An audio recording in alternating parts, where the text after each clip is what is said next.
À chaque célébration, ou bien concélébration de la journée du 8 mars, mon leitmotiv, c'est toujours de dire vigilance, vigilance, vigilance, surtout par rapport aux, aux lois et aux dispositions constitutionnelles qui sont prises relativement aux droits de l'homme, à l'égalité entre hommes et femmes en droit, à la problématique du genre, parce que c'est là qu'il faut être vigilant. Il ne suffit pas d'avoir des lois et de dire que l'homme et la femme sont égaux en droit pour que ça s'applique. Donc pour moi, c'est l'occasion toujours de demander à l'exécutif, c'est-à-dire au chef de l'État et à son gouvernement, d'être vraiment le fer de lance du respect de nos textes pour la promotion de la femme.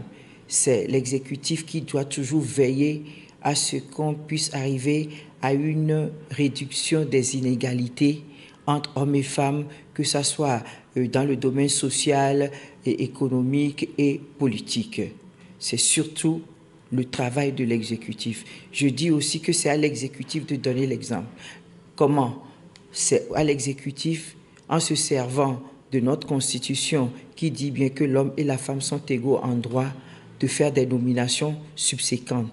Et quand les populations vont voir que l'exécutif est vigilant et s'attelle au respect des tests dans la pratique, les populations vont suivre, ce qui fait que quand il s'agira de faire des élections, les partis politiques seront obligés automatiquement de respecter cette question d'égalité de genre, d'égalité de droits entre hommes et femmes, de l'équité, de l'égalité des chances, et vont pouvoir positionner les femmes de façon que pendant le vote, qu'il s'agisse des législatives, des communales, on puisse voter pour elles.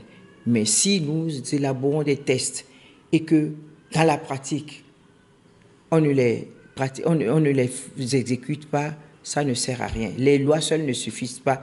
L'exécutif doit servir de vigilance, de vigilant pour que ça puisse se faire.